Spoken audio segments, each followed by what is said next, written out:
Welcome to the Cell Soul Source podcast.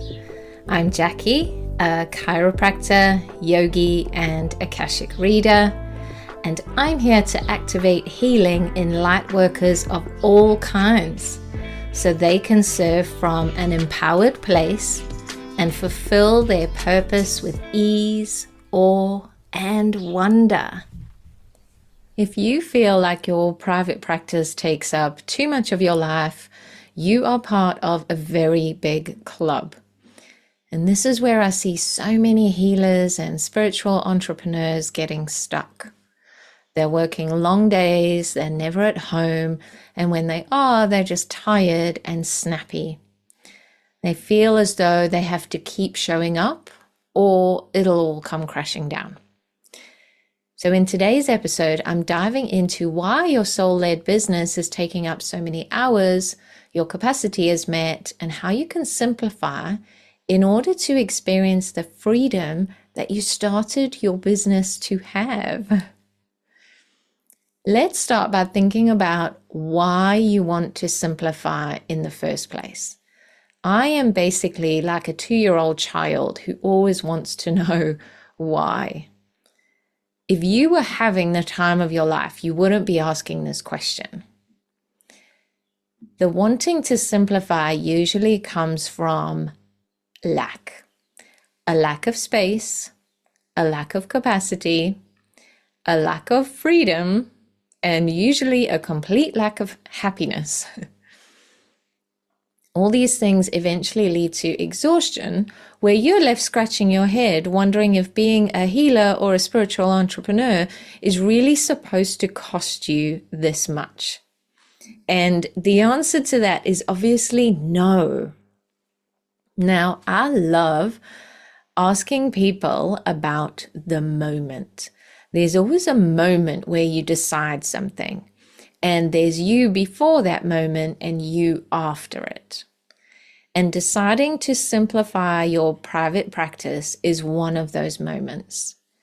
You draw a line in the sand and decide that you're done. You're done forcing strategies and business models that just don't feel good for you.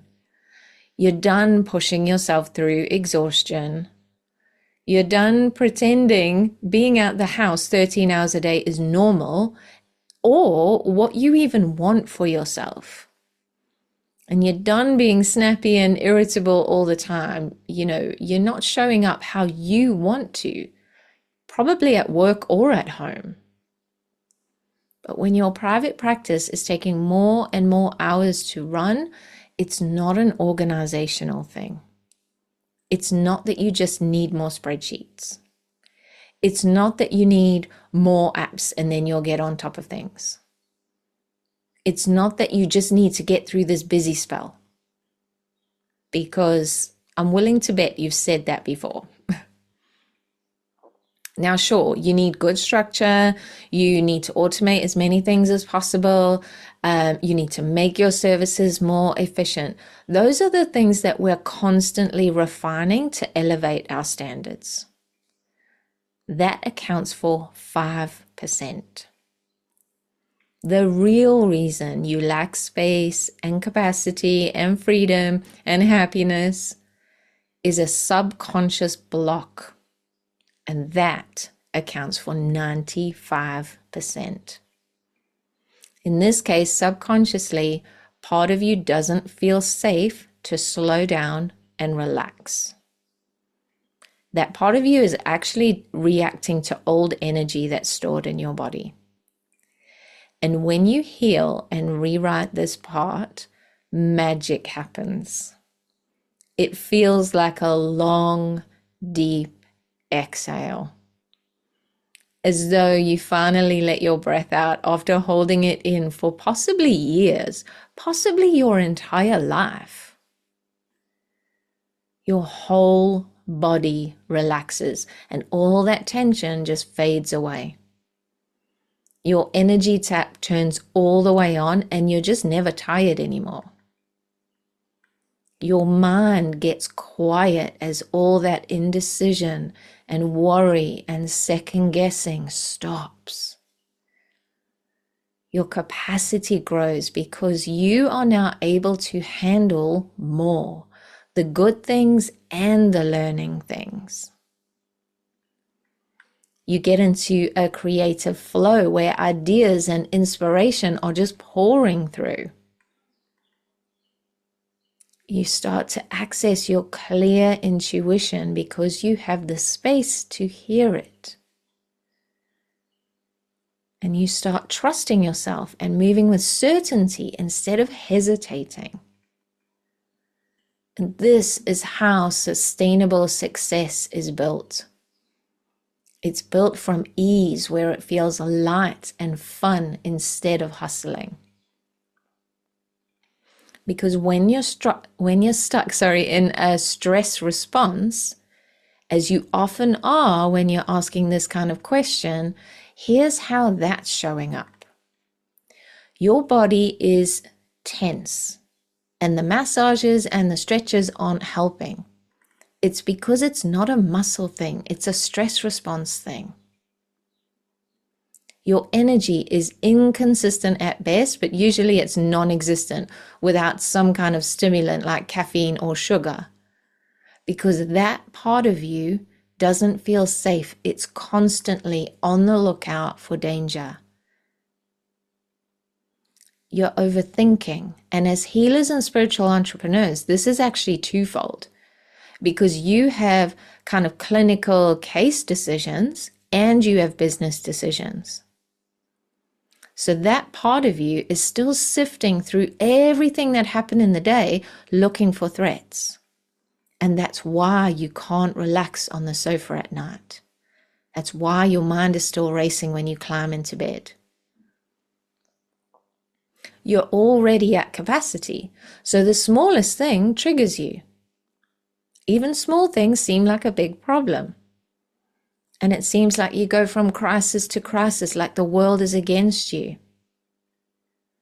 And you manage to hold it together at work because being snappy at work is unprofessional, but then you let it all hang out at home and you're really grumpy there. You have zero creativity and you find yourself staring blankly at your screen trying to do some marketing. This part of you does not want you to market your business. It doesn't want you to grow or expand or explore. It thinks you might be in danger. So the last thing it cares about is pretty canvas slides. Your energy is needed right now to keep you alive. You can't access your intuition because your aches and pains or your anxiety is drowning it all out. It's there, but you just can't hear it right now. You can't make good decisions because you're literally in the wrong part of your brain. You're in the survival part and reacting, instead of in the solution-based part where you can respond and make decisions that support where you're trying to go.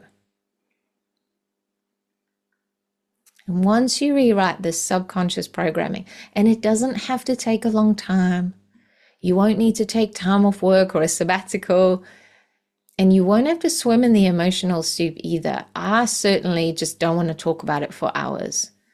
I just want to know what it is and rewrite it. Now, other people are different. Some people do like the detail, and that's great. But even when I'm in the Akashic Records and I'm rewriting something, I ask, does it help me to know the details or can we just move through it? And that way healing gets to be fun and light and easy.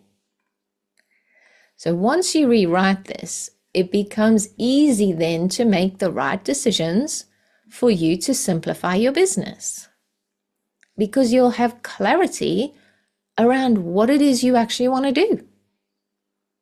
You'll be able to make decisions that support that. You'll have the energy to execute it. You won't be afraid of refining or making changes. And you'll back yourself to do it. But until you rewrite this part, it'll try and keep you where you are, because it can keep you safe where you are. It's predictable. It has data and information for where you are. It has past experience it can draw on. So that makes it feel safe. The familiar is safe. Even if it's not where you want to be, it's familiar, so it's safe. But when you want to make changes and do things your way, you want to simplify your practice, this part of you thinks that's scary. It has no information for that. We have no data for that.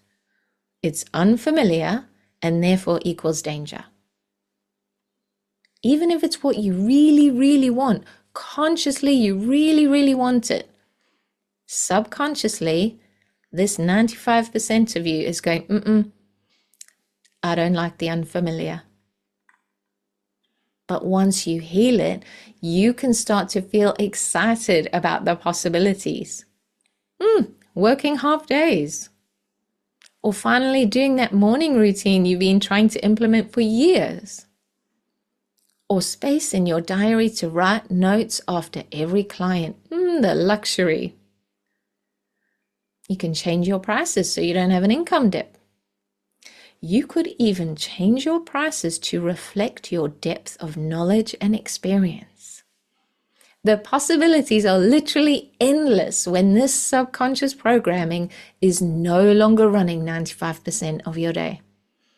I love it. I love it. So DM me your takeaways as always, and I look forward to connecting with you on the next podcast.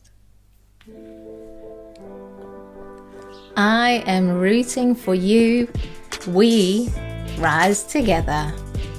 If you feel called, please rate and review. I would really appreciate that.